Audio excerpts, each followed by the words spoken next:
Mike and Shannon, all this construction is so that crews can repair the joints on the bridge that sees 175,000 cars a day. Now, RIDOT says they learned from their viaduct project to notify drivers as early as possible, and they say because of that, this morning's lane transition went pretty smoothly. Lane splits on Route 195 went into effect this morning eastbound, and RIDOT says by its account, it was a success. The signage that we have out there worked. The media interaction that we had yesterday helped get the message out there. There were no major traffic delays this morning, but one spot still causing some trouble is trying to get to the Gano Street exit from 95 South. If your intention is to get off at the Gano Street exit at exit 2, you won't be able to get across because the work zone will be set up blocking your way. We ask people to stay on 195 and take the detour at exit 5, which will loop you back around and back to Gano Street. Alviti said they plan to add more signs to make the detour easier to understand. We're putting clearer signage as a result of watching some people trying to do that through the work zone. Starting Saturday, the lanes will split westbound too, but the same key rule still applies. After the work zone, the lanes just reconverge, so you continue on to 195 east or west after the work zones in those two directions if you just stay in your lanes.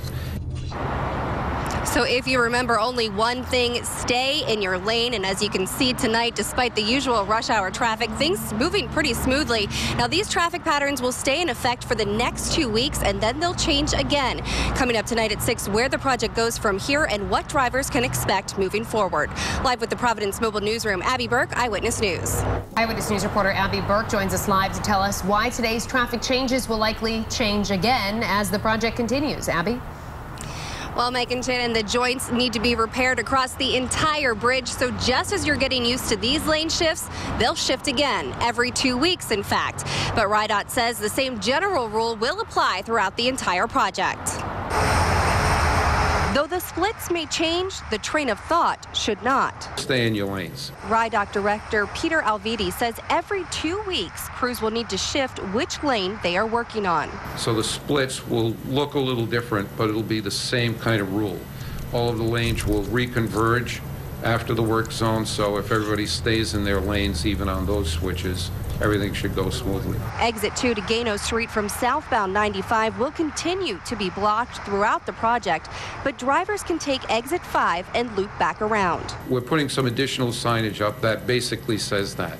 Exit 2, detour to exit 5. Alviti says he was impressed by drivers this morning and hopes they will continue to practice patience throughout the project. Keep in mind, if everybody could keep in mind, there are people that are working inside those work zones. So going through these work zones with a bit more caution than you normally use just driving down the highway is greatly appreciated. Now, this project is expected to last through midsummer, but RIDOT says they have a full year full of construction ahead of them across the state, but they've learned to notify drivers as soon as possible and are hopeful that the rest of the projects go as smoothly as this morning. Live with the Providence Mobile Newsroom, Abby Burke, Eyewitness News.